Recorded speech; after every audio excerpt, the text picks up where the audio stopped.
The following is a presentation of Regional Radio Sports. Whether it's AM 800 KREI, AM 1400 KJEF, J98 The Boot, MyMoInfo.com, or at MyMoInfoSports on Twitter, Regional Radio is your most comprehensive source for all area sports.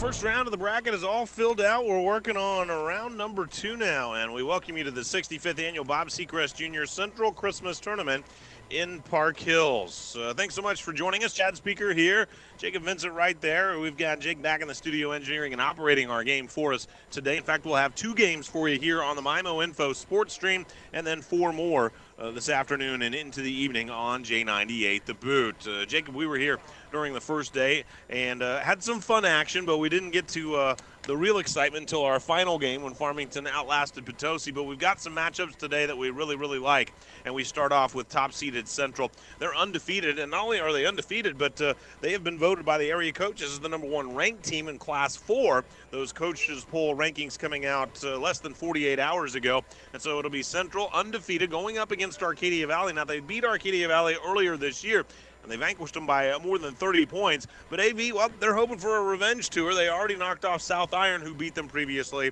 and now it's on to Central. So Arcadia Valley is certainly a very good team, but this Central Ball Club, well, they operate at a different level sometimes. Yeah, I think that number 1 ranking is rightfully earned, especially after winning that Fredericktown championship. They already got a big win in there for, well, getting a bye into this round and taking on this Arcadia Valley team earlier in the year.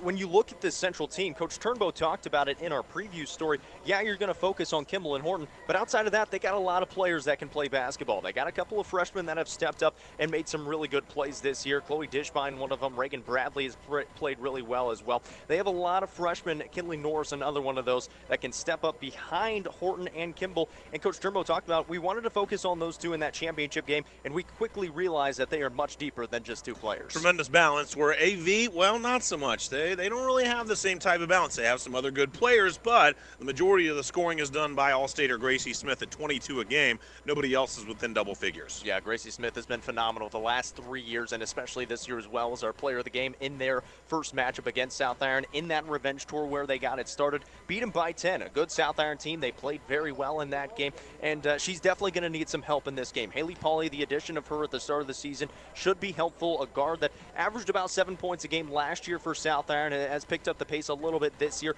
is shooting a little bit better. They're going to need some big help inside, especially with Kaylee Kimball, who really runs the high post well. She can get the job done inside, but this Central team, very good in transition. I think that'll be the key for this Arcadia Valley team. Can they get back in transition defense, try to slow them down, get them into a half-court offense? But even then, still going to be tough. Going to have to try to slow them down as much as they can. And that might just be our appetizer, because I think you might have the main course today. You've got a ball game coming up next between St. Genevieve and Steelville, and if it's anywhere close to the type of a game it was in the championship game here last year, I think we're in for a treat. Well, you got to think it's got to be close. Number 2 and number 3, and both teams pretty much return everybody from last year's game, and especially the mainstays. Macy Reynolds, Sydney Bumgarner for St. Gen. Very big games last year. Macy Reynolds, her previous career high of 27 points in that game. Obviously beat that in the first game with 31 of them in just 3 quarters. But Sydney Bumgarner may have even had a more impressive game. She was our Applebee's of Farmington player of the game in that championship game. 21 points on 6 of 12 shooting, 15 rebounds, 7 assists, and 5 blocks. So she's going to do it all. But then on the other side, you got Sydney Booker. She put up 28 points in their first-round game. As a freshman last year, Naomi Perkins hit 8 threes, had 26 points for the Steelville team. And then Alyssa Church at point guard, 14 points in their first game in this tournament, leads the offense for them and really distributes it well. Love that matchup. That's what we'll have for you on the MyMo Info Sports Stream this morning. We're kind of Shift 1 workers for you today, and Shift 2 workers, Brandon, will be along a little bit later on this afternoon on J98 along with Stephen Kabler. They'll have the boys' quarterfinals for you today. South Iron top seed against Festus, then St. Genevieve and Farmington. I think a couple of great matchups right there. St. Genevieve, the only team to have beat Farmington so far this year. South Iron, the number 1 ranked team in Class 1 in the state, top seed here. But Festus, Jacob, they were spectacular in taking apart Fredericktown the other day. They looked really good, and I know we were talking coming up here, if they can come out and punch the Panthers in the mouth like they did against Fredericktown, it definitely gives them a better chance. Obviously, we know how good South Iron is, and the schedule they're playing this year is astronomical. Being a Class 1 team, they're playing Class 4, Class 5, Class 6. They're beating Class 6 teams at that level. by 30 points. And so they're not playing any slouches. They realized last year, a little bit easier of a schedule. They came undefeated into the playoffs and met a very good Dora team. They realized this year, you know what, we got to play tougher competition, so when we get to the playoffs, we're more prepared for it, and they're doing that just now, and they're going to meet a very good Festus team that has a lot of talent, and I want to see Armand Branch play again. That was a fun game watching him play against Fredericktown. Great talent, and he'll go against another tremendous point guard in Dinkins on the other side. St. Genevieve and Farmington. St. Gen, the only team to have defeated Farmington so far this year, beat them in the championship of the Sullivan Tournament. DeSoto's playing good ball, but North County is undefeated, and North County, they don't even have their best player playing for them yet, so they're going to be, I think, a dynamite team this year. May not be at full power here before the beginning of the year, and then Central and Steelville to round out our day on J90A. I want to thank Coles Tractor and Equipment for being our major sponsor of coverage of the Christmas tournament here at Central. That's Coles Tractor and Equipment. Don't just follow the herd, lead the herd. Coles Tractor and Equipment, Highway 32 in Farmington. We'll continue with your Fleegs Equipment pregame show. Coming up next, we'll talk with both of the coaches in this first matchup. The Arcadia Valley Tigers 5-3, headed up by, well, first-year head man on the girls' side anyway, Ricky Turnbow. He was their boys' head coach for a number of years. And then Josh Mapes already has one state championship under his belt, has the number one ranked team again this year. They are 7-0 on the year. So interviews with those two gentlemen coming up on your Fleegs Equipment pregame show. Fleegs Equipment in St. Genevieve and Leadington for all your lawn, farm, and garden equipment needs. Let their family serve your family. Highway 32 in St. Genevieve and on the outer service road at the Leadington exit. Online 24/7 at Fleegs.com. We'll be back in 1 minute with our talk with Ricky Turnbow. It was 1989 when a young man started refurbishing tractors to help pay for college. After college, his passion continued into what has been an epic 32 years of hard work and hustle. Born from this hustle was Coles Tractor and Equipment that still remains today. It was not handed down from generations, it was built by one man, my dad. Hi, this is Hannah. Coles was built out of a passion, hard work, and desire. Desire to offer this area some of the best quality product, affordable product that the homeowner or farmer can use. Help us celebrate these 32 years as we move out of 2020 and into 2021. Give us a call for all of your tractor equipment or service needs. Coles Tractor and Equipment, located just outside of Farmington, or call 573-756-4353. Coles Tractor and Equipment. Don't just follow the herd, lead the herd with Coles Tractor and Equipment and LS Tractors.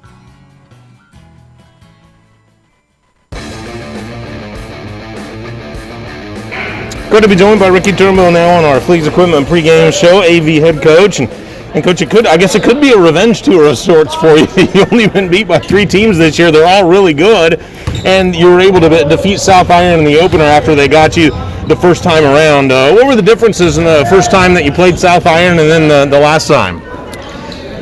We took care of the ball a little better, and then we got into a pretty good flow defensively, and we got back on defense. That's something you really have to do against South Iron and not give up easy buckets, and just felt like we really bared down defensively there in the second half and had them covered. And I know they dealt with an injury too, which a lot of people have kids out right now, and so I thought we played hard and played to win and came out on top. And you're just the same as everybody else. You'll be without Helvey today, and she gives you good muscle inside.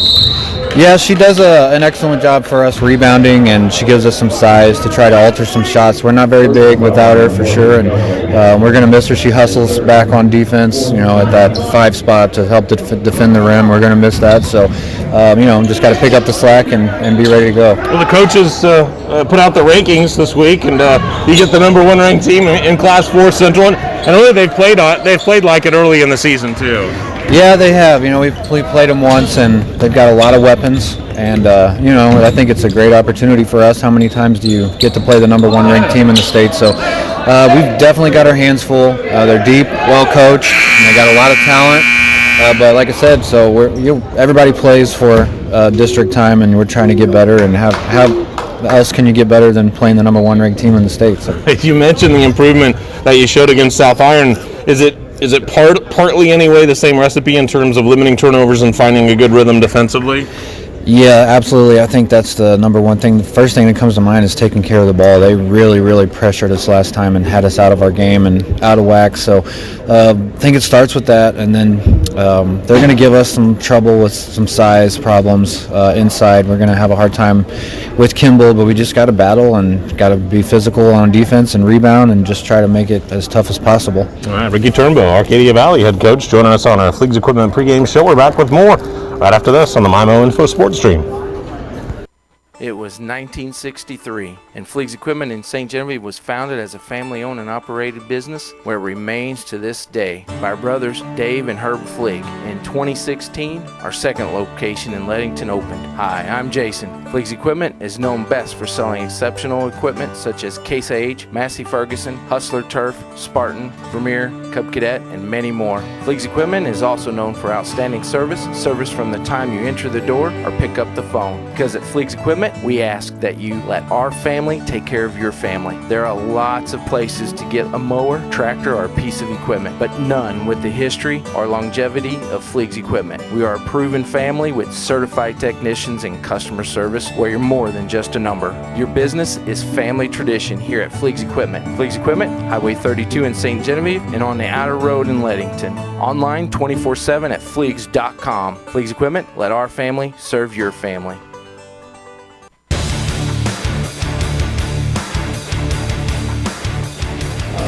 All right, great to be joined by Josh Mapes now, Central Rebels head coach. And Coach, the 16 teams on the boys' side, you can find value deep in the seedings, but with 8, I mean, there aren't very many teams that you can just look over. And I think this is a really strong girls' field. How do you see the tournament this year? I think it is very strong. I think teams 1 through 5 have a chance to beat each other on a given night. You know, South Iron and AV were the 4 and 5, and that's probably the best 4 or 5 matchup we've had in the tournament in a long time. So the field is pretty strong this year. Well, the last given night you played AV, you did pretty well. Won by 30 plus. Was that pretty typical of how you've been playing this year? We shot the ball really well in that game with AV, and they've had to move in to AV since then, so they're a little different team now, and they had a new coach at the beginning of the year. I expect a good game today. I've seen them a couple times. First time I saw them, they really struggled in turning the ball over. Thought they did a better job against South Iron. And you were telling me, just from the time that you saw them early, and we're still early in the year, but you think you've already seen improvement in them. I do. I think they're getting used to Coach Turnbow's system, and Gracie Smith is a really good player, and the other players are playing a lot better around her. I remember talking to you during the Fredericktown tournament. You said we've played as many games as we've had practices, and you were just kind of looking for continuity. Are you starting to get it? I think so. It's been a while since we played. It's been about 8 days since we played, but getting 5 or 6 games together, getting lineups and different people combinations playing, it's been good. Well, obviously everybody wants to be as seated as high as they can, but you're telling me this week that you probably would have rather play. I mean, you want the 1 seed, obviously, but you feel like maybe playing would have benefited you more than the bye. I think we needed a game, especially after Christmas Eve and Christmas Day off. It's always good to play that next day, just because kids haven't done anything for a couple days, Josh, do you have the same keys to victory every game, or are they different depending upon who you play? I think it's pretty well the same keys. Our goal is things we can control. We can control the way we defend. We can control the way we rebound. So we just try and go out and do those 2 things well. All right, Josh Mapes, Central head coach, joining us on the Fleegs Equipment pregame show. We're back after this, right here on the MyMo Info Sports Stream. Cozine Memorial Chapel has been serving Farmington and the surrounding communities since 1864. Their commitment of service to the community is deeply rooted in Missouri history and is the foundation for everything they do today. John Cozine is proud to be the 4th generation to operate Cozine Memorial Chapel and is proud to support Farmington High School. Cozine Memorial Chapel, serving families for generations at 217 West Columbia Street in Farmington.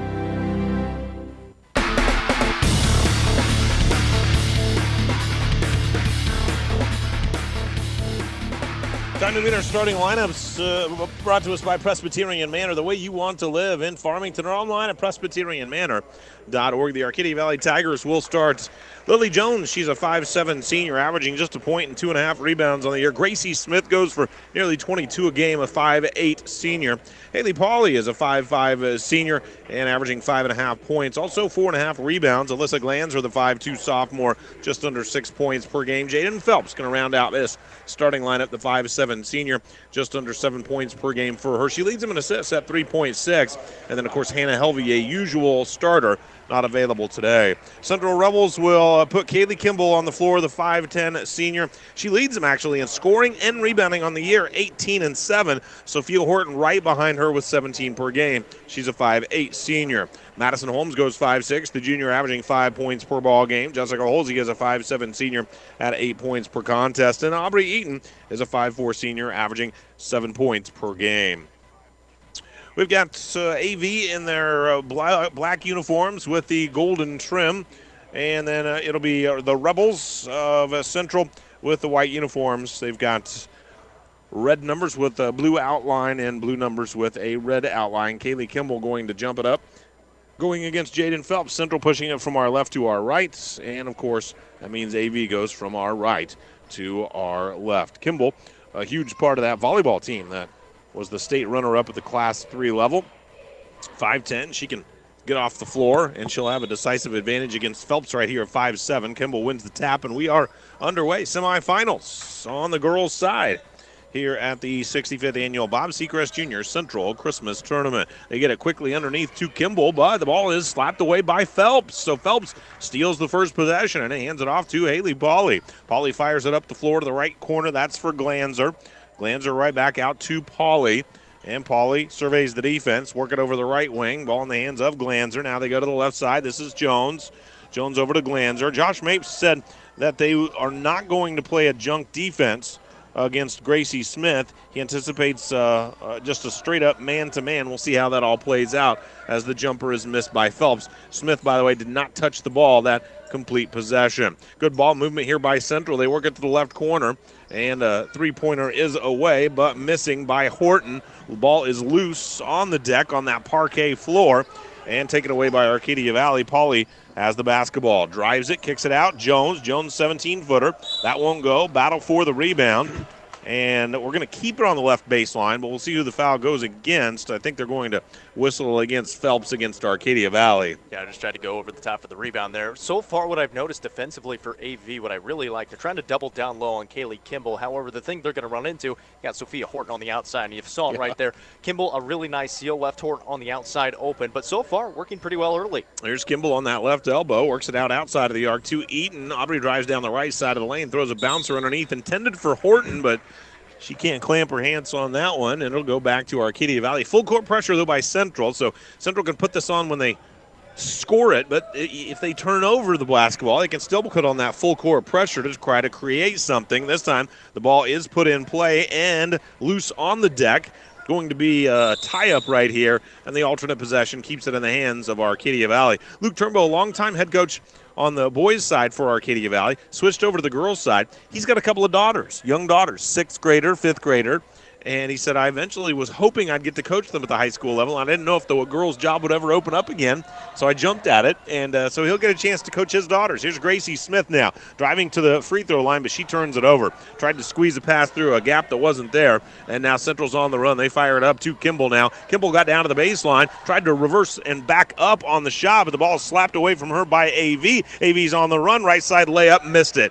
That was a pretty good look that time for Phelps, just couldn't put it through. We're 2 minutes in, and we're looking for our first score of the game. Holmes has it on the right wing. Hands it off. That's to Holsey. Right back to Holmes, top of the key. And now over to the left wing for Eaton. Eaton skip pass. That's across to Holsey. They go down to the short corner now. And a good pass by Horton, working it to Kimball.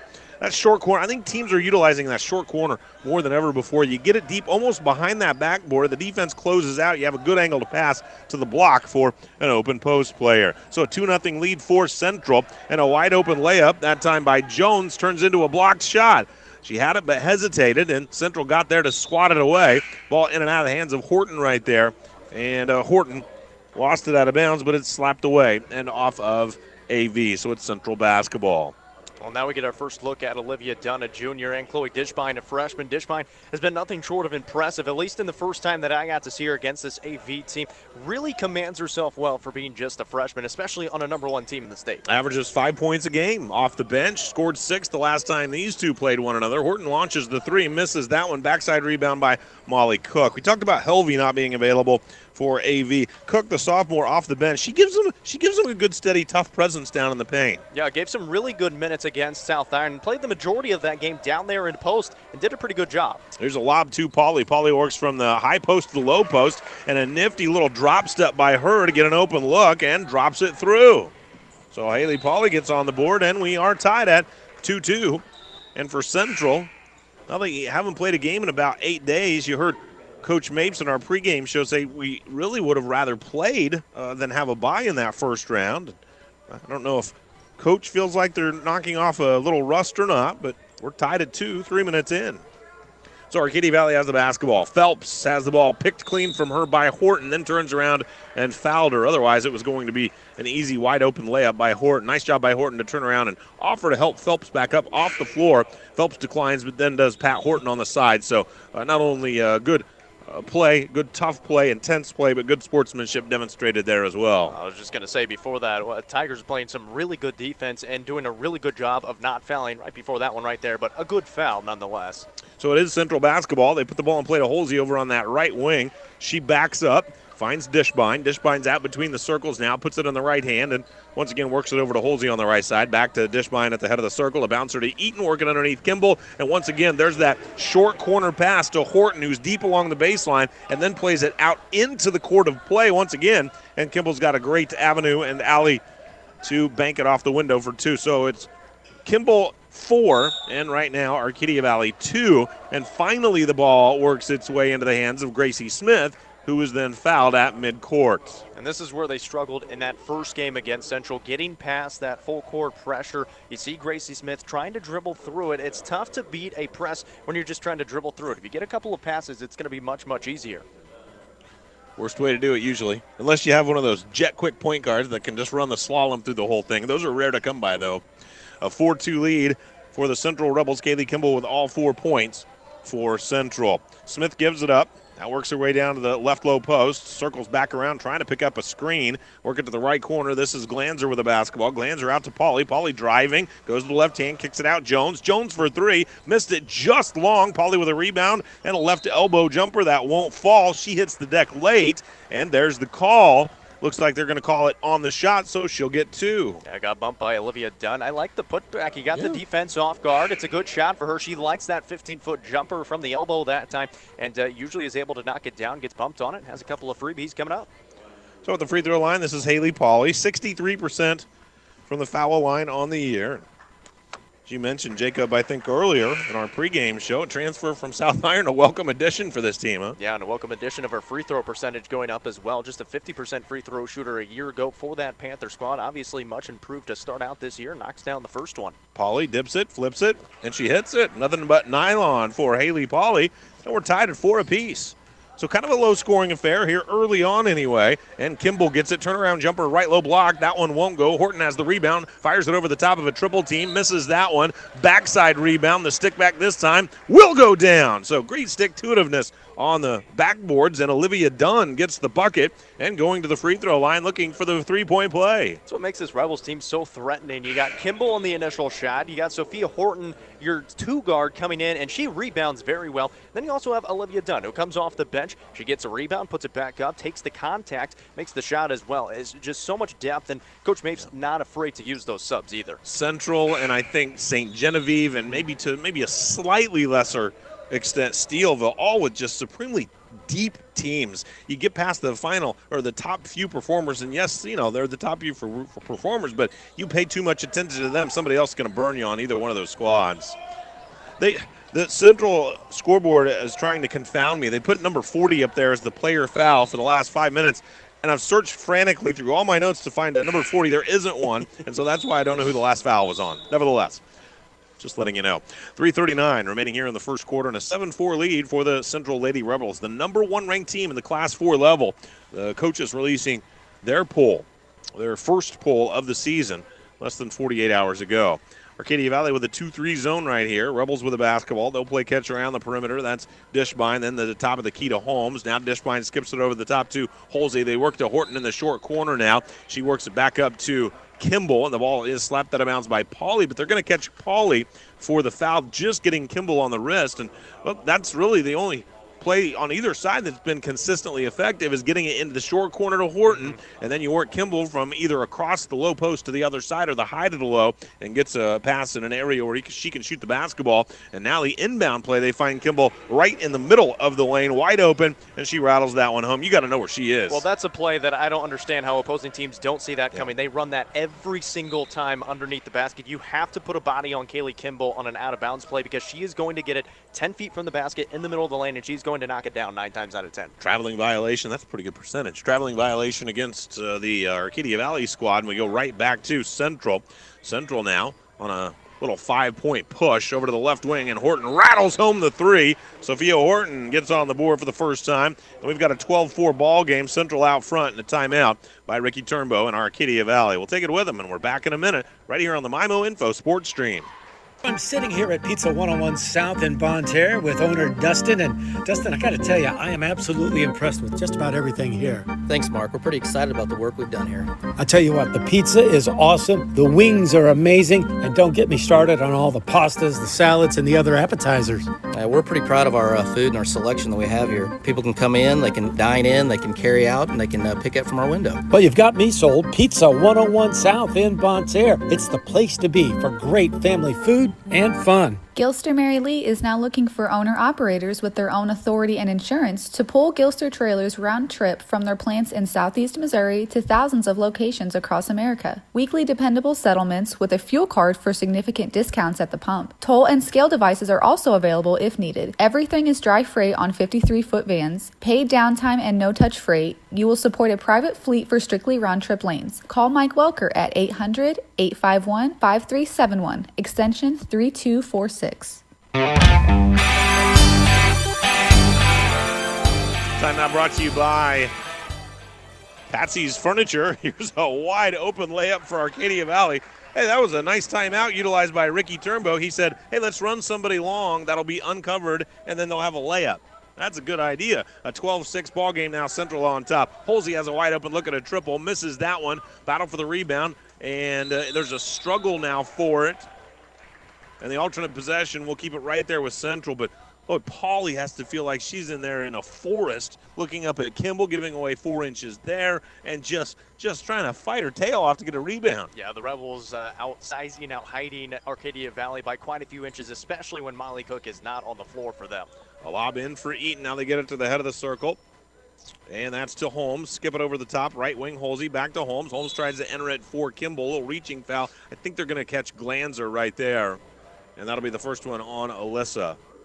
Rebels do such a tremendous job. They have 3 players on that perimeter against this 2-3 zone. Just reverse it around until they might get somebody on that baseline or set that high ball screen like they did for Horton a couple of plays ago. And Arcadia Valley doesn't have anybody with the reach of Kaylee Kimball. I mean, not only tall, but long arms. And so if they're going to defend that pass, they're going to have to clearly get way in front of her. They're not going to be able to reach for those. Jumper missed by Horton. Rebound taken down by Smith. Gracie hasn't scored yet. Stop and go drive down the right side of the lane. Little shuffle of the feet, but also a blocking foul. And the official says, we'll go ahead and call that block. They called it on the floor. They did. Horton called for the foul. Sophia has her first personal. AV running the inbounds play. Smith grabs it on that right wing. They cover her up outside of the arc, then double team her on that zone, dribbling it over to the left side and turns it loose to Glanzer. Work it back outside now. 3-pointer away by Pauly. That one won't go. Lob it up the floor. Central grabbed it and fired it up to Holsey, but she tried to pass it and just slipped out of her hands. Now Smith is on the run, driving it 2-on-3. Flares it out to the right side. Now goes to the left hand, driving it through 360. Shoots the shot up from the right baseline. Missed it. Ball on the deck. She goes down to her knees, tries to grab it. We've got another tie-up. This time it'll stay with AV. Boy, Smith showed you a lot right there. The little crossover and spin just to get I know she missed it, but just to get that shot off. because she hasn't had many opportunities. She had to put on a pretty nice display just to get that out of her right hand. Yeah, she had a slow start against South Iron in their first game and then really turned it on in that second quarter going on into the second half. We'll see if she can get it going here late in the first. Lob on the inbound to Jones, right back to Pauly, right baseline, and Pauly takes it strong to the hole. Eaton called for the block. This one's going to go on the shot. And I beg your pardon, that was Phelps. My mistake, thought that was Pauly, but Phelps was taking it strong to the hole right there. Phelps scoring just under 7 points per game. They'd like to see that average go up a little bit, only shooting 27% from the field and 11 for 20 from the foul line. She misses her first free throw. Second one upcoming. Central's doubled up AV so far, 12-6, 1:47 remaining here in the first quarter. And AV's got to capitalize on just about every opportunity in this ball game. Scoop pass down underneath. Horton drives the right baseline, and a nice job by Sophia, not only getting deep, but then adjusting the body angle right there to create that good angle to bank it off the window. Yeah, Tigers did a good job. They were late getting there, but Phelps did a good job of not fouling, still giving a little bit of body contact. There's a rip as Horton grabs it, sends it the other way. Layup is missed on the left side, but Kimball grabs the rebound, and her stick back will fall through. So Kimball has used that height to great effect in this ball game. She's got 8 points to lead all scores. In fact, she leads AV 8-6 all by herself. A minute and 10 seconds remaining in the first quarter. 16-6. It's a 10-point advantage for the Rebels. We're back in 30 seconds right here on the MyMo Info Sports Stream. Make it a great family night at Applebee's Bar and Grill in Farmington. Hi, my name is Amy Cousins, General Manager of your local store. Maybe start out with a couple of appetizers, boneless wings, onion rings, mozzarella sticks, spinach artichoke dip, chicken quesadilla. There's so much to choose from. Let the kids pick from the kids menu, then for yourself, choose one of our favorites. Steaks, ribs, seafood, pasta, we have it all. Go to Applebee's.com for the full menu and look for our happy hour prices. Doing good in the neighborhood, Applebee's Bar and Grill in Farmington.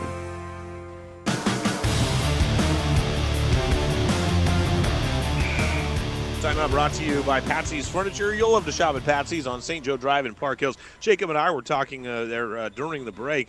It might not be silky smooth basketball yet, but Josh Mapes was telling us when they won that Fredericktown tournament, they'd played as many games as they'd had practices. So I think a lot of these teams, especially with their full lineups, they still don't feel really comfortable about where they are. We're early in the season, but none of the teams have as many full power practices as they've ever had in the past. Well, yeah, that on top of the Rebels volleyball team going to the state championship, and they've got 3 or 4 players on that team here on the basketball team, and makes it that much tougher to get into game shape basketball-wise. And now here's a pass that is spun out of bounds off of AV. It'll go back to Central. So Central ends their season in the championship game in volleyball, so that perhaps hinders maybe a little bit of where they might be right now.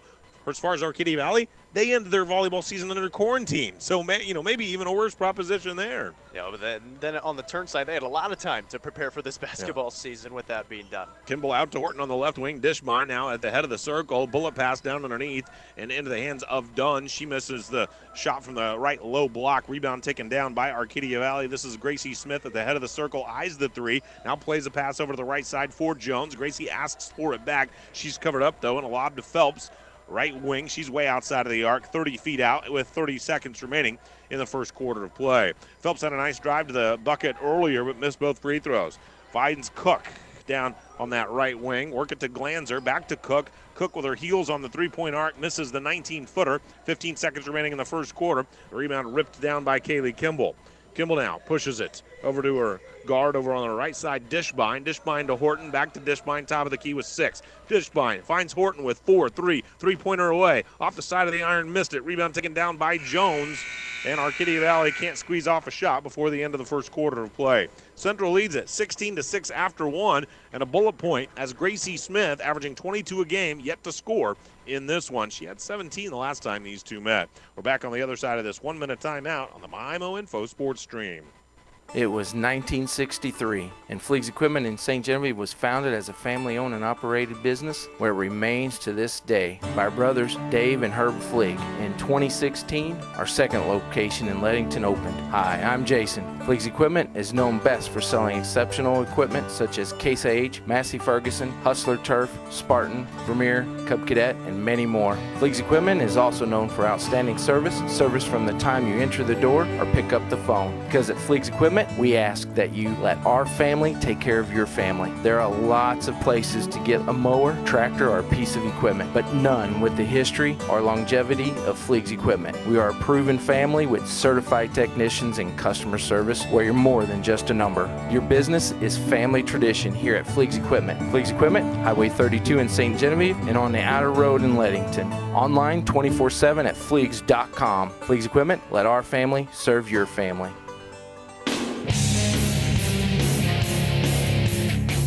16-6 is the score. 10-point lead for Central on the CNC Suppliers scoreboard. CNC Suppliers janitorial and food service for residential and commercial use located on Flat River Road in Farmington. Jacob will have the call of St. Genevieve and Steelville coming up next. They played for the title last year in this tournament. St. Genevieve won it in double overtime. Here's Kimball now getting the ball right in the middle of the lane as Central starts with the basketball to start the second quarter of play. She misses the shot. The long rebound, though, is tapped over to Aubrey Eaton. She drives down the middle of the lane, misses that one as she turned toward the goal. Gracie Smith now takes it the other way for AV. Bouncer to Jones, tried to dribble it down into the middle, and it's ripped off by Kimball. Kimball hands it off to a guard. That's Eaton, gets it right back. Turnaround jumper in the lane. That one won't go. Nobody really finding their shot here early on. Kimball had a couple of bankers early. Smith drives it into some traffic this time. To the left wing, Glanzer. Her triple in the air. Won't go. Could have been a foul over the back by Jones. I like the no call. Rebound taken down by Holsey. Holsey dribbles it to the top of the key. Gives it to Norris. Out of the right wing. Find Eaton. Eaton back to the top of the key. Norris. And over on the left side, they'll put it in the hands of Holsey. Find Kimball in the high post. Spin it to the right side. Norris. Triple in the air. Rattled it in and out. Horton had the rebound, but the ball ripped away from her by Phelps. And now Smith is on the run. Smith, 1-on-4. Gets to the middle. And they're going to call a foul on Smith for the charge. I just tell you I don't agree with it, and I'll leave it at that. Well, I'll bounce off with that, and I'd say you probably could have called a foul on Kaylee Kimball reaching from behind. She might have had most of the ball, but probably could have called it. She was a little bit behind Gracie Smith, not in a great position to go for the steal, so unfortunate for the Tigers. And I felt like Eaton was moving the whole time in front of her. That's my opinion. Now a bouncer to the right side. That's Holsey. Holsey to the top of the key for Holmes. How many times are we going to say this year, Jacob? Gracie Smith with more fouls than points. We may not say it again this year. There's a jumper by Central. That won't go, but the rebound is taken by Horton, and she follows it up with the left hand.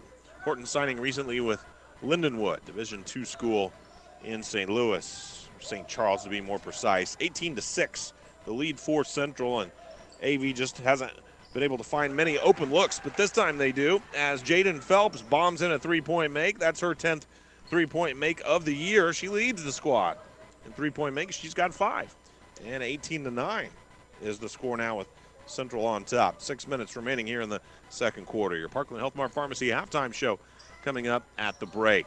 There's a three-pointer from the left corner that's in and out for Eaton. Rebound Central. Horton has it, spins into a double team. Left-handed hook won't go. And a huge crash on the rebound right there. And there's Pauly, Jacob, once again. It seems like it's Pauly 1-on-3 every time the ball comes off the rim.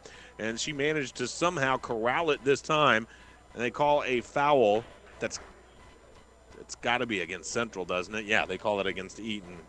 Her second personal.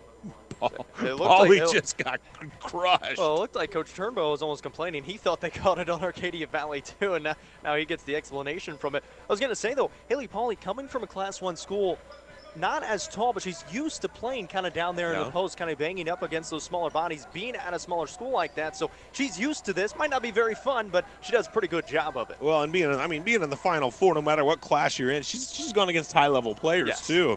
Here's a drive down the left baseline. That's Jaden Phelps. Spins, now works it out to Glanzer. Left wing jumper won't go. Pauly dives out of bounds and nearly captured it.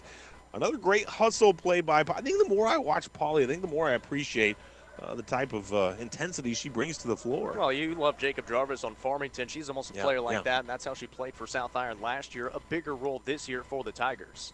So 5:18 remaining here in our second quarter of play, and a wide open shot by Kimball that time, as Kaylee Kimball is in double figures now with 10. Boy, a great drive, draw, and dish that time by Holsey, though, to set that thing up. We're at 20-9, and Central leads here. Glanzer trying to get it across the timeline, cannot do it. Tremendous pressure by Central that time, and Jessica Holsey was that last line of defense that prevented AV from getting it across the timeline. Well, the Tigers are kind of leaving their guards out to dry in the backcourt. They're sending all three players up to the front court, and they're not giving them any help, and they're all spread out, and then all the defenders are right in the middle of the court. 20-9, an 11-point advantage for the Central Lady Rebels. This is Holsey now, works it to the top of the key for Holmes. Holmes spins it to Dishbine. Dishbine driving it from the left elbow to the right side, gives it up. They go to Kimball now just inside of the free throw line. It's off of two set of hands and out of bounds. Central had a player staggered here and there, and they just kind of batted it out of bounds as Lily Jones will check back in for Arcadia Valley. Gracie Smith has still not scored in this game. Credit Central's defense, playing her straight up on that man-to-man. Sometimes a double comes to her, and now just a bad pass from the Tigers, compounded by a bad foul. There's a baseball pass down the floor. Olivia Dunn, the first one to track it down, and all AV can do is just foul her as they caught back up with her. That one goes against Glanzer, her second personal, and it's also the 7th team foul whistled on Arcadia Valley, and so that will send Central to the free throw line. This is Olivia Dunn at the stripe. Dunn averaging 7 points per game, scored 8 the last time these two teams met. That was a victory for Central, 73-41, so a very convincing win. And all their wins have been convincing. Their closest game has been 31 points. So first free throw is up and in. All of their games have been right around about 75-40, about that space right there in every single game that they've played, and they're not playing slouches of teams. They're playing a good schedule, and it's only going to get tougher as the season goes on, as they get further into the MAAA conference too. Dunn made the first, but she misses the second, and diving for the rebound is Polly once again. Polly whips a pass up the floor. This is Smith now. Smith looking for a stop-and-go drive. Dishbine stays in front, so she'll dribble back out and retreat out between the circles, trying to direct a little traffic right here against this 2-3 zone. 21-9, the 12-point advantage for Central. Smith driving right of the lane, takes it all the way through against the double team, gets the shot off this time, but a wild shot off the window, had no chance to go down. And the rebound taken down by Dishbine. Dishbine stop and go drive down the right side of the lane. Curls the pass around the defense over to the left corner. Three-pointer away by Norris. Misses that one. And Pauly ripping the rebound down again. Working over to Smith. Gracie on the drive. Drives now down to the right baseline, spins a 360, and hooks it off the window. She's got her first two, and it comes at the 3:48 mark of the second quarter. And really some really good initial defense by Dishbine, the freshman on the baseline. Cut her off from the baseline, but Gracie Smith is an all-state player, spins around and gets the finish. Well, like they say against great players, you just have to try to make them work. You have to make it as hard as possible for them to get their points and just assume that maybe they're going to get their points anyway. And Central has made it extremely difficult for Gracie Smith here early on. That was an air ball, by the way, and it goes back to Arcadia Valley.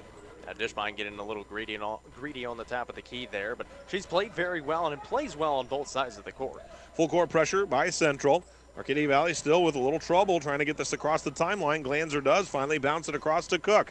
Cook sets up shop on the right wing. She's outside of the arc. If AV could get a score and play defense and just get to the halftime within single figures, I've got to think they'd have to feel great about that. But they pick up the pivot foot right there and give it right back to the Rebels. Yeah, 3 minutes to go. Like you said, a stop and a couple of scores. If you get it within 8 or 9 points, you're feeling a lot better at halftime, especially with how this first half has gone, struggling to find points.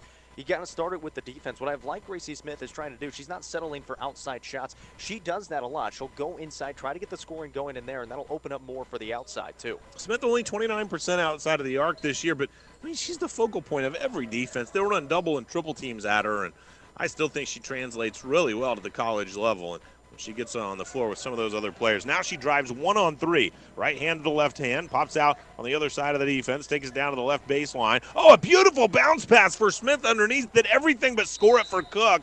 Cook misses it. Gets her own rebound, and she's fouled. But Smith, a wizardly pass right there. They're going to tag Kimball with it down there. You mentioned it, 4 defenders inside. Great pass. Cook kind of in the middle of it, missed the initial attempt, got her own rebound, went up strong with it, wasn't able to get blocked, and is awarded with 2 free throws. 32% on the year from the foul line. And the reverse jinx, you're welcome. Molly Cook sends it through. She was 6 for 19 before that shot. So Cook sends that one in, and it is single digits now, 21-12. 2:48 remaining in the second quarter. Cook back to the stripe and hit them both. Way to go. This is crunch time for Arcadia Valley. 2:47 to play in the first half. If they can get a few stats, we know the Rebels, they can put up a lot of points in a short amount of time. Horton plays to the right wing, Holsey. That triple is nothing but the bottom of the net.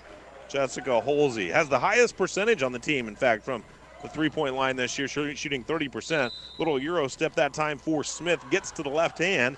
Can't get the bucket to fall, but she will get to the foul line. They're going to call that one on Sophia as well. Horton has her second personal. And we find Gracie Smith at the foul line. Leads this team in free throws made, free throws attempted, 51 for 71 on the year. She averages 9 free throws attempts a game. That's a score. That's not just a shooter. That's a scorer. And puts the first one in. So Smith has 3. And 24-14. Central leads it by 10. 2.5 minutes remaining here in the first half. Smith back to the stripe. Gets the next. So 2 for 2 on the exchange. We've got a 9-point game, 24-15. 2.5 minutes remaining in the first half. Central basketball, right wing pass. That's Holsey. She just hit the 3. Works it back up top into the hands of Holmes. A drive now down to the left low block. In and out of the hands of Central's Eaton. Out of bounds. Well, we're only a Smith 3 away from having a 6-point game here. That's what I was just about to mention. A 9 right now. Still 2:14 to play. Arcadia Valley still sitting in a pretty good spot. Gracie looks high-low this time. Then they go block to block. Nice idea on the passing. Didn't work out. It was deflected. And now Smith has it at the top of the key. So Smith, ball on her hip, assessing the defense, drives through against a triple team. She won't get it to go down, but she works her way back to the foul line. And did a really good job to not draw the offensive foul right there. Eaton was in a pretty good position, kind of sidestepped her, caught the side of her body, and I think that's why she got credited the blocking foul there. In fact, she's got 1 foul, and you and I both kind of agreed that we didn't think it was a very good call, and probably should have worked her way to the line that last time. So Smith now 3 for 3 from the stripe.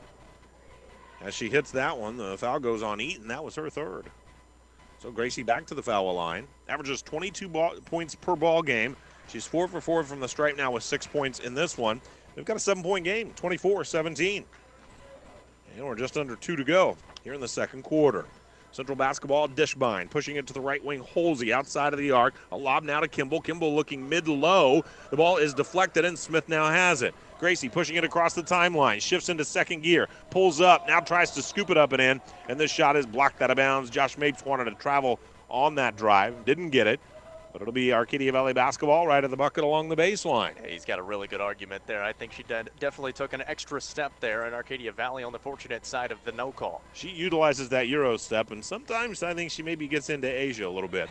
24-17, a 7-point advantage for Central. Coming off the screen, Pauly. She backs up, fires it over to the left wing. Jones for 3. Missed it short. We were that close to having a 4-point game. Clanked that one off the side of the iron. Ball taken by Holsey. She plays it over to the left wing. And is that a 5-point swing? It is. Holmes knocked it down deep from the 2-point area, and Madison has her first bucket of the game. Drive left of the lane. That was Cook that got it deep. And she'll go to the free throw line, something that AV's done pretty well. Jacob in the second quarter has worked their way to the free throw line. Really, really good transition. They're beating that press finally, and that's going to make it much easier to get in their offensive sets. That's going to force Central to set back a little bit. Great pass from Gracie Smith, and I think that's a layup that Molly Cook wants back, but makes the first free throw. How about Holly Cook, 3 for 3 in the ball game from the foul line? She was 6 for 19 coming into this ball game, so good work by Molly Cook there. Averages 2.6 points per game. She's got 3 so far, and with Hannah Helvey not available, they're going to need her to do a little bit more, and so far she is. So Cook back to the line and finally missed one. But 3 for 4 is a nice start for her. And 26-18. It's an 8-point advantage for Central. On the right wing, Holsey plays to the head of the circle. Now they'll lob it into the high post. That's to Haley Richardson in the ball game for the first time. Long 2-point jumper away from the right wing. Missed. Cook's got the rebounds. Cook hands it off to Jones. Jones fires it up the floor over to the left wing, Glanzer. Glanzer drives it in. Bounces it over to Jones. Jones is on the right wing now. And works it back up to Glanzer at the top of the key. Glanzer goes to Smith. 38 seconds remaining here in the first half. Smith, jab step, nothing there. Now they're going to run a double team at her. So they'll run a double team at Gracie. She dribbles right around it and heads in to the left side of the lane. Threw up a runner in traffic with a lot of contact. It fell, but they call a foul prior to the basket going up. It was almost like she licked her chops when they ran that double team at her. I was about to say maybe take the last shot, but when you throw a double team at Gracie Smith, you leave that open, that middle of the court open. She's going to take that every time, and more times than not, it's going to turn out on the good side, and it does right there. So Smith to the free throw line, and that one is, that's another nylon. That's right down the middle. Free throws are keeping them in the game right now. For sure. She's got 7. She's 5 for 5 from the stripe. Make it 6 out of 6. Gracie Smith was with 8. We've got a 6-point ball game, Jacob. This is a ball game that Central won by 31 points last time. 26-20 is our score. And Gracie, and not only a 6-point game, but Gracie Smith only has 1 field goal. I mean, she hasn't even really heated up yet. So 25 ticks remaining here in the second quarter. And it certainly does appear that Josh Mapes wants his team to take the last shot here in the second quarter of play. So they'll dribble it out near half court. This is Madison Holmes with it with 10 seconds remaining. Now to Dishbine, right back to Holmes with 8-7. Dishbine running the baseline. They look for the bouncer to her. They work her free. Now enter it to Kimball. Work it back to the top and an open 3. Rattling in and out. And Arcadia Valley was down double digits early in this one. In fact, trailed by 11 at 20-9. But they went on an 11-6 run to make it a 6-point game here at the half. And 26-20 is our halftime score. Coming up next, your Parkland Health Mart Pharmacy halftime show. We'll have that coming up right after this timeout on the MIMO Info Sports Stream. Cleaning chemicals, disinfectants, and paper products are just a few of the items available from C&C Suppliers in Farmington. I'm Cheryl Sneed, owner of C&C Suppliers, a janitorial and food service supplier for commercial and residential use. We carry cleaning products, disposable food containers, gloves, sanitizers, disinfectants, face masks, shields, paper products, and so much more. Find C&C Suppliers on Facebook or stop by our location on Flat River Road in Farmington. Hi, welcome to the UPS store. Yeah, I'd like to ship this package. Great, I can help you with that and every other ing. Did you just say every other ing? Printing, packing, copying, faxing, freighting, any ing your small business needs. Shredding. Yep. Mailboxing. Uh-huh. Notarizing? That too. Wow, that's really some ing. Now you're getting it. The UPS store. Every ing for small business. And of course, shipping. Hi, this is Jim, owner of the UPS store in Festus. See us now at our new location at 650 North Creek Drive next to Tiger Express Car Wash. This is Dr. Karen Melton at Hearing Care Partners. We hope you don't miss a single thing this sports season. Stop by for a free hearing screening so you'll hear every play and the person sitting right next to you. One of the best parts of the game is chatting with old friends and making new ones. We wish all our local players a safe and healthy sports season. It's Hearing Care Partners. Find us online at hearingcarepartners.com. Whatever your educational goals are, you can achieve them at Jefferson College. With caring faculty, convenient locations, and award-winning academic programs, your future is Jefferson College's focus. To learn more, call 636-797-3000 or visit jeffco.edu for a complete list of degrees and programs. Enroll now. For higher education, for higher expectations, Jefferson College, Jefferson College.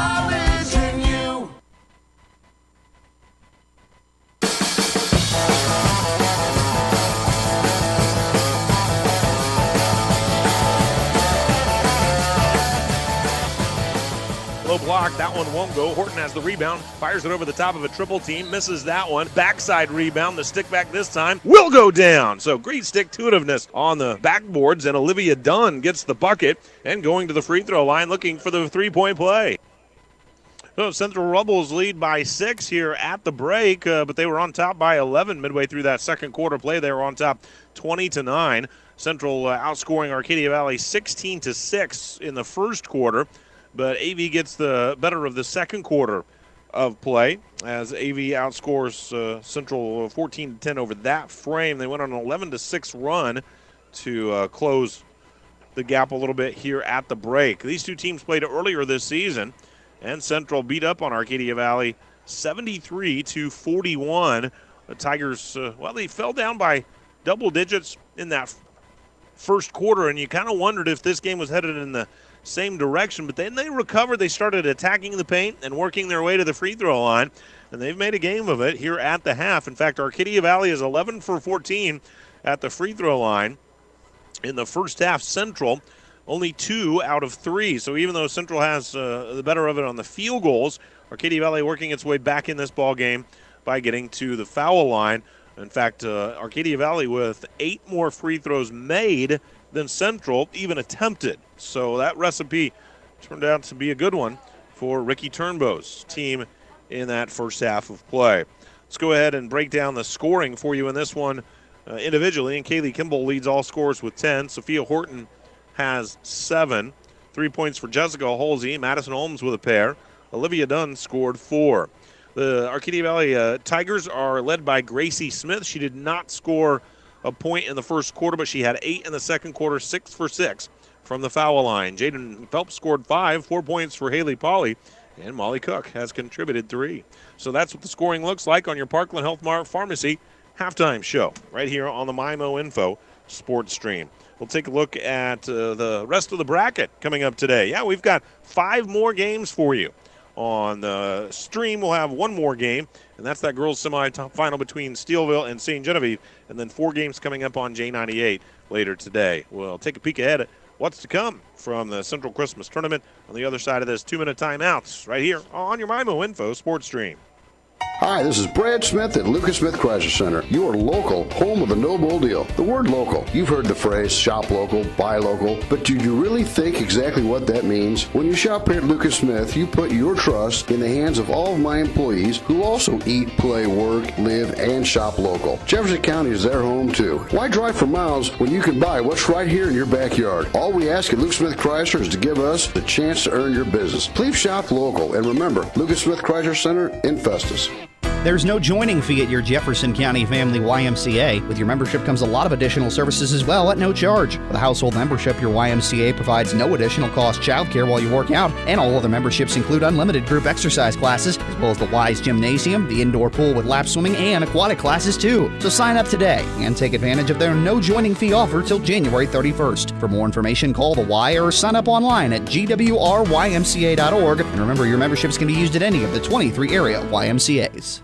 Purchasing a hot tub is one of the best decisions you can make for you and your family. Hi, I'm Megan Osbar, manager of Home Pools and Spas in Ludington. There is nothing more rejuvenating than stepping into your own spa, transcending into luxurious and therapeutic relaxation. If you are considering purchasing a hot tub, I invite you to stop in and see what we can do for you. We are Home Pools and Spas on the outer road just south of Ludington. Everybody's going home, pool and spa. Champions are made here. On our courts, on our fields, and in our classrooms. Why settle for ordinary when you could be part of greatness? Mineral Area College. Become a Cardinal today.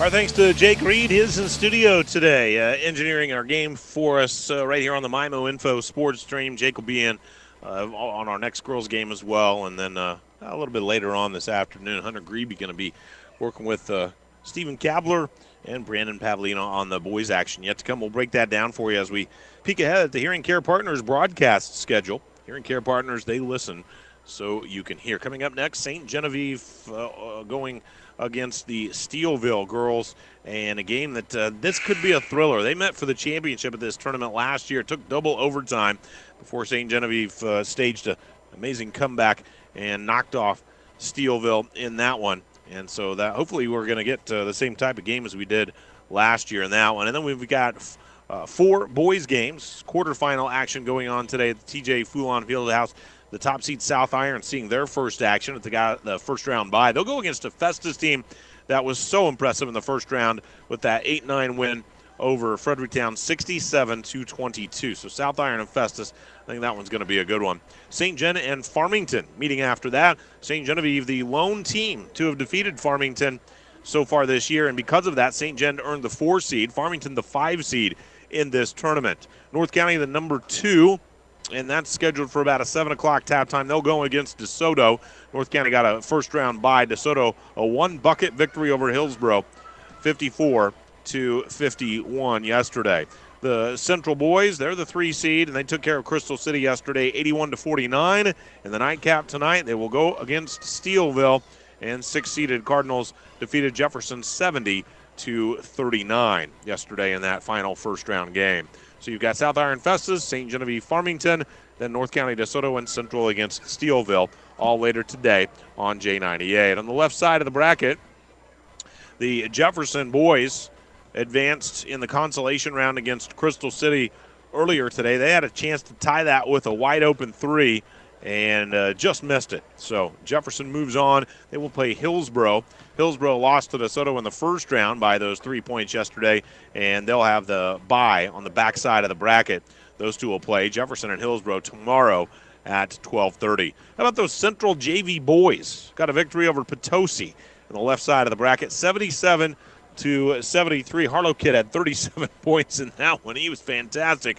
Fredericktown lost in the first round to Festus. They got a bye into the consolation semifinals. So you've got Fredericktown against the Central JV squad at 11 o'clock tomorrow morning. Hillsboro against Jefferson after that. We won't have the left side of the bracket for you, but we will have the right side of the bracket. And tomorrow, Jacob, you'll be back here for semifinal action on the boys' side. We'll see. Well, I think we're going to have some thrillers today and maybe even better tomorrow. So, fun tournament. Always is.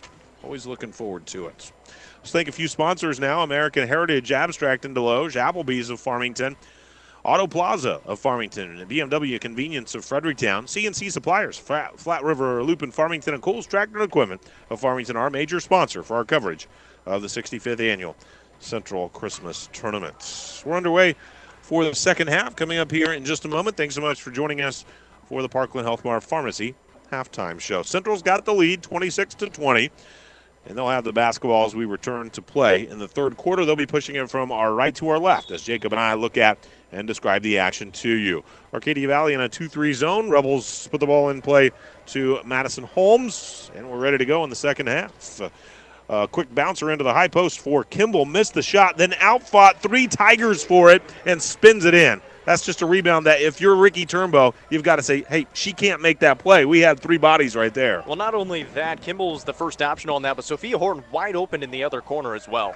Gracie Smith steps through a double team and scores it. She's got points number 9 and 10 now for the game. Now Kimball, rim running, grabs it, puts it off the window, missed it, got her own rebound, and put it back in. Kaylee Kimball with 14 points, and she's headed to the free throw line looking for more. That's what makes this Central team so tough. You have Kaylee Kimball standing at 5'11", scores at one end, plays good defense at the other, comes all the way back down. She's out in front of everybody, misses the shot, gets her own rebound, goes back up and in.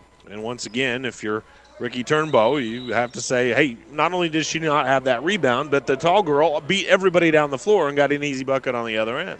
I love watching Coach Josh Mapes coach as well. At 30 seconds into the second half, and he's already bringing in a freshman for Aubrey, and he's always cycling in players, making sure they're fresh and just making sure he's got the right players in at all times. I think that's how programs are built. You can have a great team if you play all your seniors all the time, but if you develop and everybody's valuable to the squad, then that's how you get long-term success, and he sure does have some right here at Central. Gracie Smith turns it over, 31-22. Central's got the lead and the basketball. A bouncer to Kimball. She pushes it to the left corner, and the three-pointer is away by Dishbine. Missed it. Another offensive rebound. Horton goes to Kimball. She scores it. Unselfish basketball, but right now it's Central absolutely dominating the backboards. Tremendous pass. She was on the right block. She was going to put up a shot, realized Kaylee Kimball was wide open, 100% make, gave it to her. Gracie Smith mid-post right side, misses that one.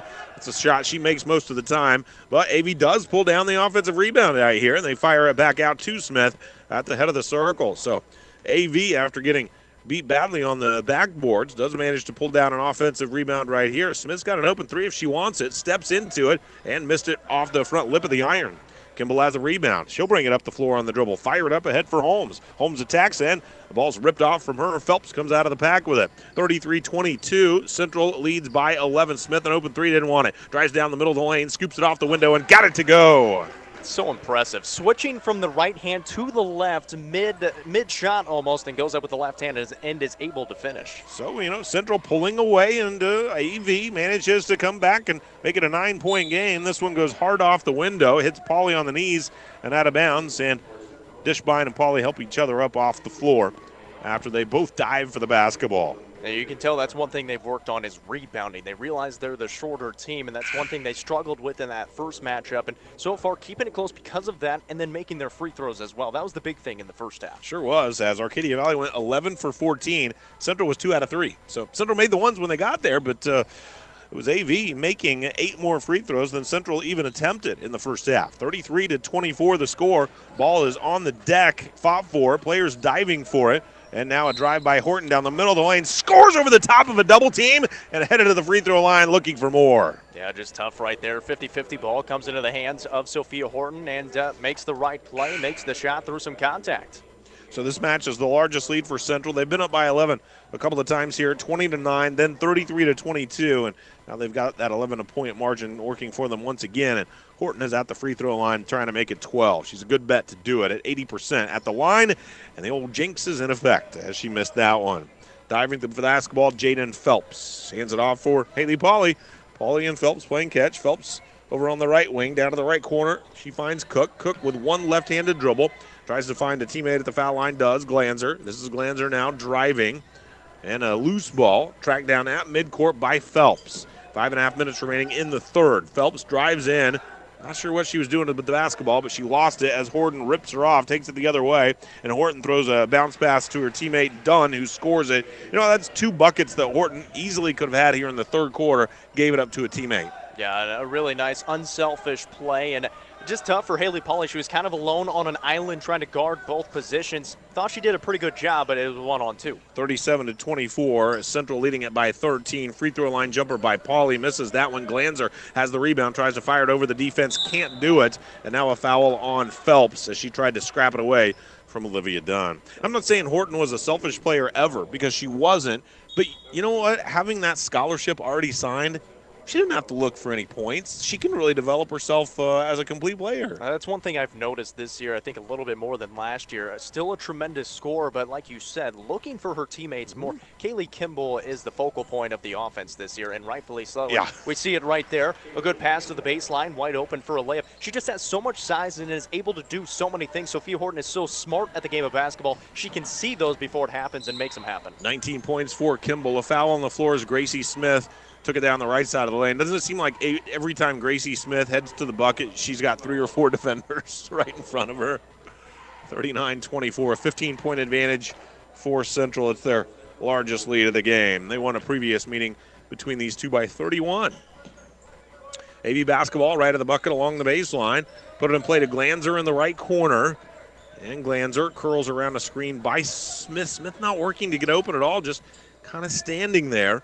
And now we're over on that right wing was Phelps. Good entry pass by Phelps. Pauly throws up a one-handed hook from the right corner, or right block, I beg your pardon. Misses that one. Kimball now comes down the floor and tries to return that favor to Horton, but she missed the bunny from the left low block. Now Smith's on the run. Smith just inside of the foul line, throws up the runner from 14. How'd she hit that one? That's our Gilster Mary Lee drive of the game right there. Terrific shot by Gracie Smith. And Smith now with points number 13 and 14. Central quickly comes the other way, and the Rebels will walk their way to the foul line as Dishbine got down to the middle of the paint and was fouled. I just ran into a wall of both Haley Pauly and Molly Cook. Cook going to be tagged with the foul that time, though. And Dishbine, a nice job. The freshman trying to penetrate and draw some contact, and she does just that. You believe Sophia Horton is 0 for 2 from the foul line in this game? I can. That was a hard jinx now. 80% foul shooter coming in. Or that's Dishbine. Is that Dishbine at the line? Yes. It is. Okay. Well, I owe Sophia Horton an apology then. She's 0 for 1. Dishbine's 0 for 2 now after missing both of those. 39-26, and ball in and out of the hands of Phelps. Just fumbled it out of bounds. Central will have it back. This is kind of the danger zone for Arcadia Valley right now. 3:45 to play in the third. You're down by 13, the biggest lead of the game for the Rebels. And it's an opportunity for the Tigers to say, you know what, all right, let's lock down, let's get a couple of stops, make a couple of buckets, and keep this game close. Otherwise, it could be in danger of getting out to that 30 points like it was in the first game. You know, Central averages 72 points per game, and I know that Kimball has had her way as she pumps one in from 12 feet out, but I don't think the defense has been bad by Arcadia Valley at all. It's just that scoring is so difficult against Central. Central is giving up only 36 points a game. They score twice as many points as their opponents on average. Pretty good average. It's not bad, huh? 15-point advantage for Central, 41-26. That one kicked out of bounds, and it's off of Central. So AV running a stack at the high post on the right side. Smith now darts over and grabs it. Now steps to the middle of the lane. Finishes with the left hand. Got it to go. She had to do a little dance step to get around one defender. The second defender fouled her. She's in midair and shifts to the left hand and manages to rattle it home. What a play by Smith. She's done that multiple times this game. She'll go in, acting like she's going to go up with the right hand, somehow maneuvers it to that left side and just kind of gets it in the pocket and puts it up and gets the roll to go. And hits the free throw. So she's got 17. One of the things about Gracie, she doesn't get sped up. You know, with all these things happening around her, she goes at her own speed, uses either hand, good ball handler, can work to get open. 41-29, a 12-point advantage for the Rebels. They led by 15 at 39-24. And Gracie Smith did not score in the first quarter, and now she's got 17. In fact, she had 8 in the second quarter, now 9 here in the third frame.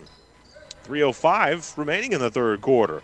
Kimball sends one out to Holsey, a wide open three, and she buried it. Holsey, bang, bang. She's got 2 triples and 6 points, and 44-29. And another good example, Jacob, of even the leading scorer for Central, Kimball, giving up the ball, even in the paint while she was guarded, out to the perimeter for a better wide open shot. That's one thing that Central does really well. They don't take a lot of threes, but when they do, they're wide open in a high percentage shot.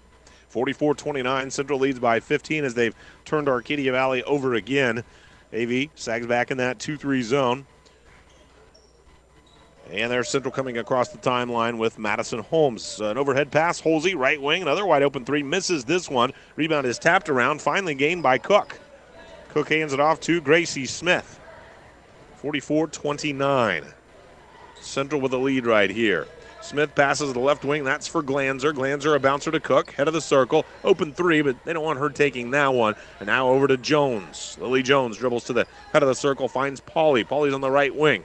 Smith comes up to half court expecting it, but good coverage that time by Holmes to keep it away from her. 2 minutes and 12 seconds and counting down in the third. 44-29. Central leading in this one by 15. Here's Cook on the right wing. She will let a three-pointer go. Missed it, airballed it. Smith has the rebound and sticks it back in. So Gracie now working hard underneath, grabbing the loose ball on the rebound, and has points number 18 and 19. Kimball, the only one out in front of her with 21 for game-high honors. Here's a drive down mid-post, left side.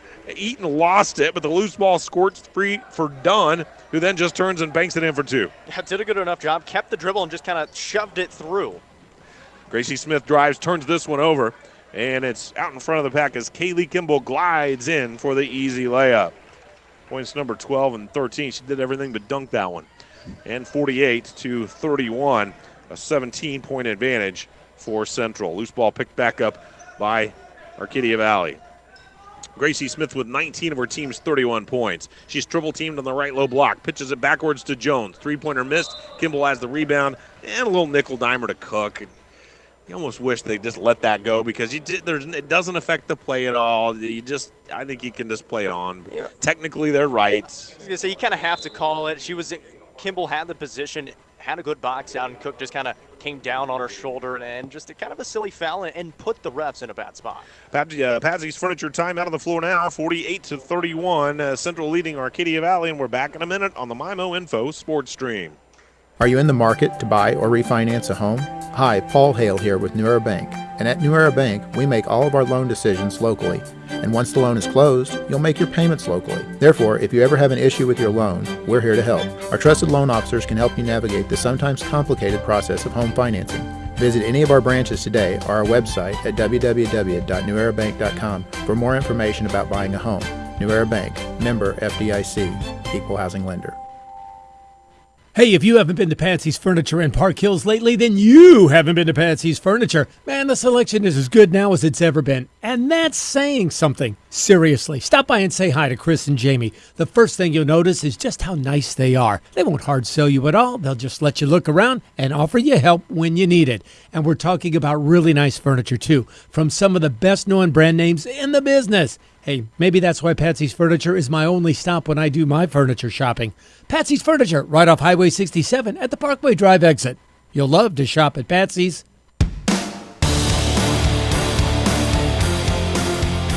I'd like to thank Comtree of Festus, Dunlap Automotive of Park Hills, Dryer Electric from Frona, Ed Fisher Construction in St. Genevieve, and also Fleegs Equipment of St. Genevieve and Leadington for sponsoring our coverage here of the Central Christmas Tournament, 65th playing all time. They started with a boys tournament and added a girls tournament after that.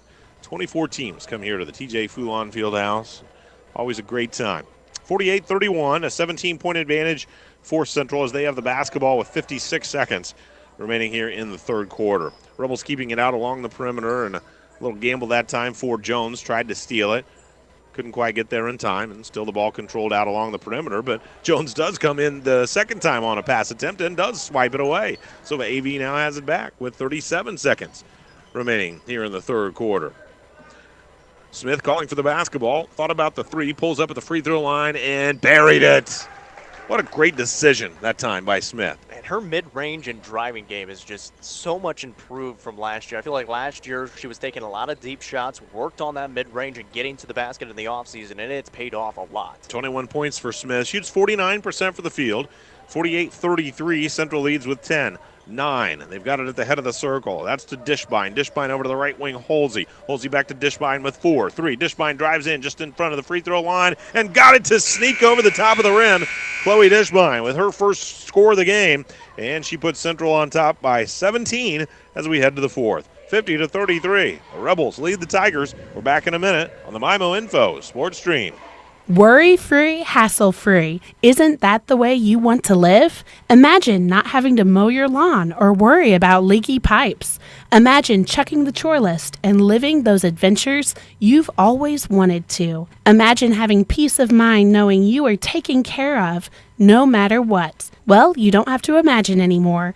Call 573-756-6768 and ask about independent living at Farmington Presbyterian Manor. In the new normal of social distancing, Parkland Health Mart Pharmacy wants to remind you that we offer free delivery to your home or workplace every day, Monday through Friday. We have always offered free delivery, and we always will. And we're everywhere you need to be. With locations in Deloge, Farmington, Fredericktown, Ironton, and Piedmont, we offer excellent customer service, many locations to choose from, and free delivery.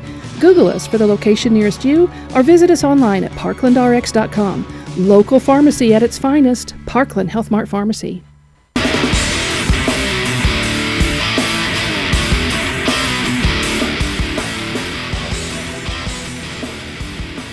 50-33. Central leading Arcadia Valley. Central looking to punch that first ticket to the championship game. Coming up next, St. Genevieve and Steelville going to play to try to get there as well. Arcadia Valley starts the fourth quarter with a basketball. This is Gracie Smith. 21 points for Gracie. Did not score in the first quarter. They'll run a half-court 1-3-1 trap, and Smith turned it right over. Just threw it right in the hands that time of Kimball. Kimball races down the floor, flips it over to Horton, and she gets the layup on the right side. 11 points for Sophia Horton. And 52-33. The margin now is swelled to 19 points. There's a left baseline jumper in and out by Pauly. Rebound ripped down by Central. They throw it up the floor to Dishbine, who has the easy layup on the left side. So Dishbine beat the buzzer at the end of the third, got her first bucket, and she gets her second field goal here shortly into the fourth quarter. Looks like Central kind of switched to a 1-3-1 defensively. They did, and it's yielded 2 turnovers in 2 possessions, and Horton has gotten 2 layups out of the deal as well. Sophia Horton with 13 points, and the margin now 23, 56-33. And Ricky Turnbow says, okay, call a timeout. This is how you get by the 1-3-1. We'll take a timeout with them. Back in a minute right here on the MIMO Info Sports Stream.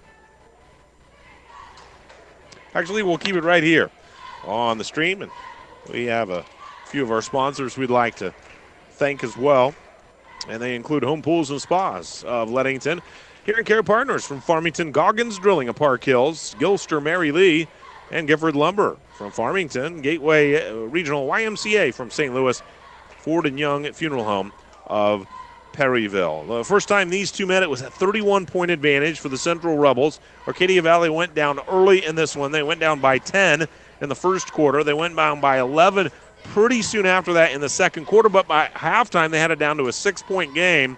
But the Rebels, they owned that third quarter of play. And then they've shifted up their defense as well, and that's thrown another little wrinkle into the proceedings for Arcadia Valley to deal with. And they've turned it over a couple of times and given up layups for Sophia Horton. So AV back with the basketball. We're 1 minute gone in the fourth. Gracie Smith has it in the backcourt. Now it's a 2-2-1 three-quarter court trap. And Josh Mapes is trying out some new details on this squad. Here's Smith now driving right of the lane and scoops a pass right over to her teammate Cook. A great pass, but Cook has her shot swatted right back on her. And AV has a second chance at it now with Pauly having it at the head of the circle. A little curl pass. This is Smith, quickly double teamed. Smith skip pass over the top for Pauly. Pauly now on that left wing, back to Gracie Smith. Drives in, right hand, left hand, split three defenders and laid it up again. She's got 23, eclipsing her season's average. 56-35. Margin is 21. There's Kaylee Kimball with the jumper at the right elbow. Airballed that one out of bounds, and it goes back to AV. I just don't think she expected that defender on her back. She saw the one in front of her kind of on her right shoulder. That defender on her back kind of pinched in, and I think it just kind of threw her off guard a little bit to throw that shot off just enough. Guess we'll say AV tipped that. So Central's going to keep the basketball here. Horton left of the bucket along the baseline, puts it in play for Holmes. Holmes just hands it right back to her for a wide open screened off three, and she rattled it home. Second three for Sophia Horton. She's got 16. And the margin is 14, 59-35. A very simple play, but well-designed. Yeah, they do a really nice job of going up against that 2-3 zone defensively on the inbounds. Gracie Smith is picked clean that time by Norris, who then lays it up on the other end. And that's a freshman. Kindling Norris, a freshman, going up against the senior, an all-state senior in Gracie Smith, and picked her pretty cleanly. Just took it right away from her, didn't she? A defensive stop right there, and a layup on the other end. And that's been the difference in the last 3 minutes is turnovers and layups. Acquired by Central. 61-35. Arcadia Valley basketball. Here's a three by Pauly. Count them all, Haley. Her second field goal of the game. She's got 7 points. Pauly came into the ball game 3 out of 12 from outside of the arc. She's got her 4th triple of the year. 61-38. Central leads. Top of the key. That's for Holmes. Holmes looking to the left side. Ball loose for a moment. Holmes picks it back up. Now bounces to Holsey. Holsey on the right wing. Back to Holmes, top of the key. She pitches it over to the left wing to Norris. And now they work it to the right side. Holsey had the open three if she wanted it. Didn't. Turned it down. This offense in kind of a 2-3 set, mirroring the 2-3 zone on the defense played by Arcadia Valley. Horton misses the first, grabs the rebound. She's got the second, and she's got 18 points. Yeah, strong take on the putback, too. It looked like Cook kind of had a hand on that ball. So Kimball and Horton between them with 41 points. They've outscored Arcadia Valley by 3 between them. 4:43 remaining in the fourth quarter. And Arcadia Valley has the basketball. 3 subs getting ready to come in for Ricky Turnbow, a couple for Josh Mapes as well. Between the circles, this is Phelps with it. 4.5 minutes remaining. Pauly with a little heat check, and this three-pointer rattles in and out. Long rebound tracked down by Horton in the corner. Dribbles it back up into the forecourt. Pushes the pass over the left wing for Holmes. Now back to the top of the circle. Central going to reset the offense with Holsey. Holsey down to the right corner. And that's for Norris. Norris gives it up, runs the baseline, gets it back in the left corner, plays it into the high post for Kimball. And a good job by the AV defense covering up both Kimball and Horton at the same time. Drive to the middle, and that runner is missed by Holsey. Rebound taken down by Arcadia Valley. Here's Smith now driving it all the way through, hits the floor as her shot was thrown out of bounds, but she was also thrown to the ground, and she'll go to the free throw line. 63-38, 25-point advantage for the Central Rebels. And a near line change for Ricky Turnbow. He can't actually have a line change because he only has 9 players, but a near line change as Gracie Smith rattles him the free throw, and she is perfect at the free throw line today. She is 8 out of 8 from the foul line today. Let's just say, Gracie Smith is doing all she can pretty much on either side of the ball, and just really hasn't been getting much help from her teammates offensively. Didn't score in the first quarter. Outside of that, she's been dynamite on the offensive end. Turned it over a few times. Of course, everybody's going to do that against Central. Stacey Tedford checks in. Ruth Francis checking in for Arcadia Valley as Smith stays perfect at the foul line, and she will conclude her game with 25 points as Lily Jones checks in for her. So Ricky Turnbow going to the bench right here. You've got Pauly in the ballgame along with Jones, Tedford and Francis both in the ballgame as well. This is Emma McGill out there for the Central Rebels. She works to the top of the key for Dishbine. Dishbine throws a nice look on a cross key look to Olivia Dunn. Dunn is fouled on the shot attempt, and 2 shots upcoming for her. 63-40. Rebels lead by 23. Arcadia Valley had a nice second quarter, but outside of that, it's been all Rebels. First free throw is up and in for Olivia Dunn. 9 points for Dunn today. A 7-point scorer off the bench. Josh Mapes really likes what she gives this team off the bench, and now she's in double figures with 10. Hit both free throws, and 65-40, Central on top. Haley Pauley with a basketball. It's a 2-3 zone by the Rebels right here. Pauley drives, kicks to the left wing. Jones triple off the window, off the iron, and out of bounds. The official's going to give it to AV. 3:22 remaining in the fourth. 65-40. How about Arcadia Valley's schedule, Jacob? They're 5-4. Their only losses to Central, St. Genevieve, and South Iron, who they then beat. I mean, they're taking care of business, outside of just elite teams. I was going to say, those are a couple of really, really good teams, and especially Central and St. Gen and South Iron when they're healthy. Tedford fires it up the floor, and a little touch pass right there as Dishbrine tried to get it into Richardson, but the defense had rotated and managed to slap it out of bounds. I mean, this Central team, just a juggernaut this year. They can throw 10, 11, 12 players out there, and there's really no drop-off in talent. Rebels do have the basketball left of the bucket along the baseline. Reagan Bradley's in the ball game now. Bradley has an open look at a three left corner, didn't want it, so puts the dribble down, now bounces it underneath for Dunn. Dunn spins toward the goal, can't hit the shot, but she's fouled, and she'll go to the free throw line. Reagan Bradley, 5'8" junior. She scored 3 the last time these two met. Reagan was instrumental in the state semifinal in volleyball season. She had a couple of kills that really helped to swing the match in favor of Central and help them get to that championship game. Dunn at the stripe, hits the first. She's got 11 points. So there's a few volleyball players on the squad. You got Kimball. You also have Halsey, who is the libero for the Rebels. You got Bradley, who didn't get a ton of playing time, but obviously when she did get playing time, was able to make a good difference. And she's just a junior, too. She'll be back to help fortify that team next year. Dunn hits the free throw. 12 points for Olivia Dunn off the bench here this afternoon. 67-40. The Rebels lead here. AV basketball. Alyssa Glanzer. Tippy toes across the timeline. Checks out that 2-3 or 2-1-2 if you prefer. Head of the circle. Now whips a pass over to Tedford on the left wing. Tedford's three is short. And the rebound finally tracked down by Richardson. 2 minutes and 40 seconds remaining in the fourth frame. Left corner three for Central. In and out. And a stick back from right in the middle by Haley Richardson goes down. She's got a pair. 69-40. The Rebels are on top here. Arcadia Valley working with it in the half court. Tedford tried the three last time down. Now they'll give it to Jones in the left corner. Tedford says, come on back to me, and we'll try it again. And this time she puts it down. Stacey Tedford hitting her first three of the year after missing her first 4 tries. Hey, got a pretty good shot as well. Likes that left wing. Took it the first time, couldn't get it. Hey, there's Bradley on the other side. Dueling threes, huh? One's good for one, and one's good for the other as Reagan pumps it in from three-point land. And I know Reagan, that's, I believe, all the field goals she has this year are from three-point land. And she hits a good amount of them. 72-43, a 29-point lead for Central. There's a jumper on the left wing by Glanzer. She's fouled, and she'll go to the line. Pretty close to the averages, at least offensively. Arcadia Valley outscoring the opposing offensive production that Central usually gives up per game. So doing a pretty good job there. And always helps when you have Gracie Smith go off for 25 points. That doesn't hurt matters, does it? There's the free throw missed by Glanzer. Yeah, Central, as you alluded to, Jacob, they score 72.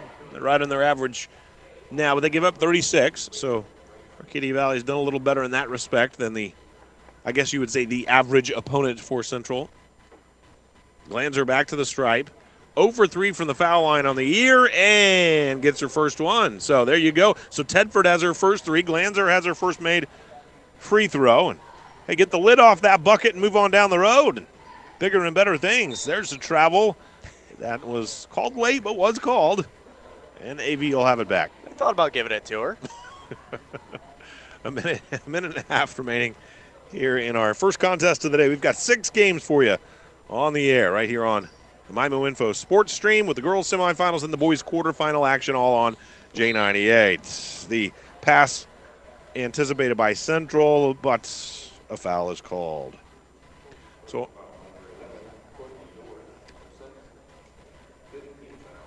72-44 is the score. Central leads it here.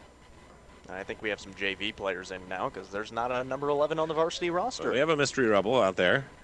This is Glanzer. A one-handed catch. Nice job by her. And we've got 70 seconds remaining. Back over to Tedford. Tedford, good entry past Francis. Turnaround jumper from the foul line. Rattled in and out. Battle for the rebound. Central touched it last. The Tigers have the basketball in the half court.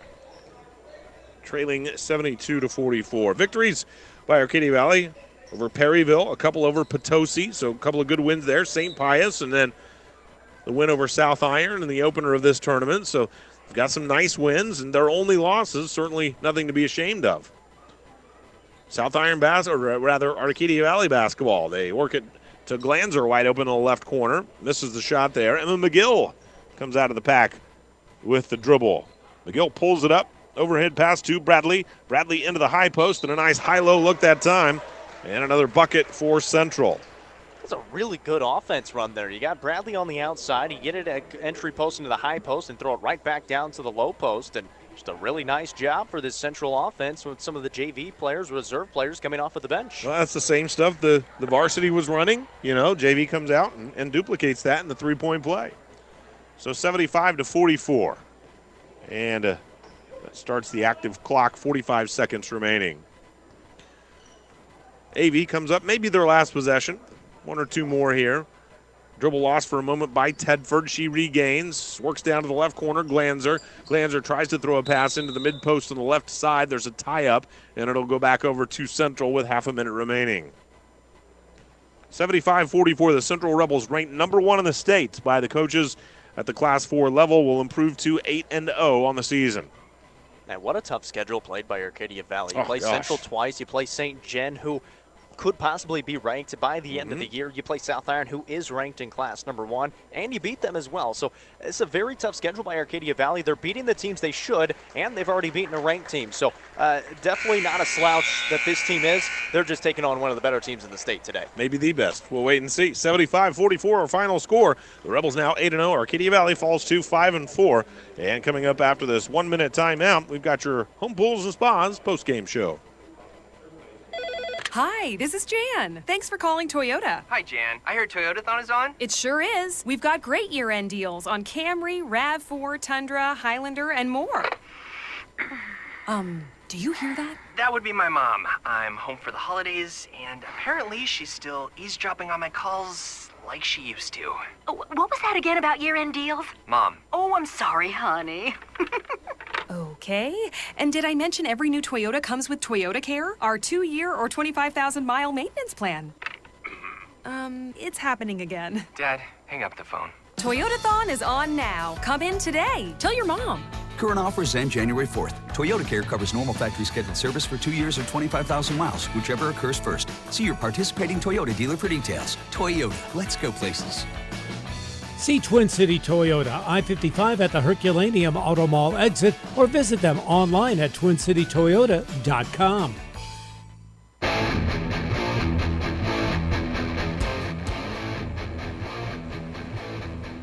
The Central Lady Rebels win it. Their second victory of the year over Arcadia Valley, this time 75-44. And how about that? The margin exactly the same as the previous meeting, as Central was able to knock off Arcadia Valley. Well, nope, they beat them by 32 earlier. So I beg your pardon, 73-41 earlier, 75-44 this time. We'll run through the scoring of this one on your Home Pools and Spas post-game show. I'm going to go with Kaylee Kimball as our Applebee's of Farmington player of the game. Kimball was steady throughout. She was the beneficiary of some great passing by her teammates, but when she got it, she certainly made it count. 23 points for Kaylee Kimball in the victory. Jessica Olsey scores 6. Reagan Bradley had a 3. Chloe Dishbine with 4. 12 points for Olivia Dunn. Hallie Richardson with a pair. Madison Holmes had 2, and Sophia Horton ended up with 18. The Tigers are led by Gracie Smith. She scores 25 today to lead all scores. Haley Pauley with 7, a point for Alyssa Glanzer, 3 for Molly Cook. Stacy Tedford scored 3, and 5 for Jaden Phelps. The Central Lady Rebels improved now to 8-0 on the season. The Arcadia Valley Lady Tigers are 5-4. So Central will play for the championship of this tournament coming up on New Year's Eve, and they will play the winner of our next game, St. Genevieve and Steelville. Arcadia Valley will play for third against the loser of the upcoming contest. So I'm going to pass the baton over to Jacob, and he'll have your Fleegs Equipment pregame show coming up on the other side of this timeout right here on your MyMo Info Sports Stream. When it's all said and done, what really matters? For Serenity Hospice Care patient Jack, hospice isn't about giving up.